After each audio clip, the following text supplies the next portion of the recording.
We've had an extraordinary day today, starting early, a bit of business, getting together to plan our activities for the week together, our discussions, and then this afternoon going to the site of the execution of St. Paul, Tre Fontane, and there spending time at the place of his execution and then in silent prayer in the Cistercian church next door. Half an hour of just quiet. Well, the first day of the Primates Meeting here in Rome, 2024. It's been a wonderful time of getting to know each other. We've spent time in prayer, we've spent time in study, and we've spent time in pilgrimage. And we've come to this place, the Basilica of St. Paul, the place where his body lies. It's reminded us of what we have in common, the beauty of our faith, the deep traditions that we hold, but more importantly that even though we're from across the globe, from many diverse countries, we are one family. And it's been interesting to see how quickly that's happened today. First day, less than 12 hours, and all of these wonderful servants and leaders from around the world are acting like they've been brothers and sisters all along. It's a moving pilgrimage to visit the tomb of one of the founders of the church, as His Eminence put it in his greetings to us. For me, it's quite moving. It makes the church and the scriptures we read be made alive, because you can make reference to the person who wrote so much about the church in its building up and also into the growing of people's faith. The Primates Meeting, the meeting of the heads of the provinces of the Anglican Communion, has taken place in many parts of the world over the last 50 years.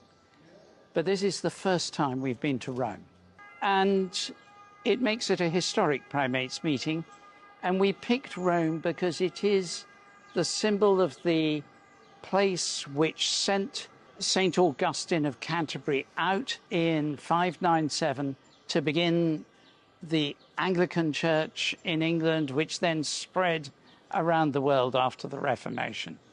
On the eve of my installation as the director of the Anglican Centre and the personal representative of the Archbishop of Canterbury to the Holy See in November 2019, the Archbishop said we should hold a Primates Meeting in Rome, and I took the challenge. We are able today to come together, to be able to see each other, engage with each other, and look at the future. Look at how we could address the present structures so that it helps us to be more proactive with each other. And what was said in Toronto in 1963 at the Anglican Congress, that there is mutual responsibility.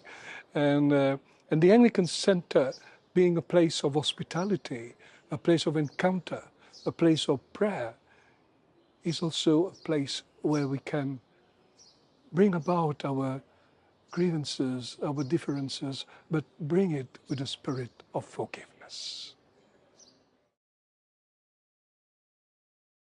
This afternoon, we've had a wonderful afternoon, a break from the intense discussions we've been having together, and a chance to visit a community here in Rome that witnesses to ecumenical solidarity and unity, and that witnesses to God's call for peace in the world.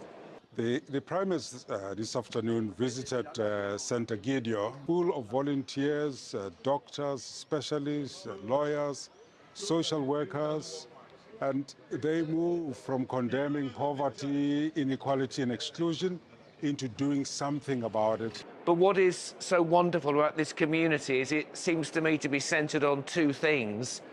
First of all, the simple common life of prayer, an accessible prayer open to all, a community of lay people, but secondly, service to the poor.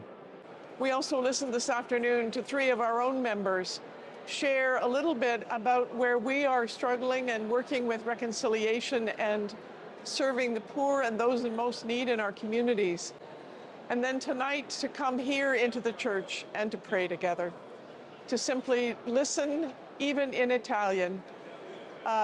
Even if we didn't understand the words, we knew we were praying to God and we were united in hope and united in God's call.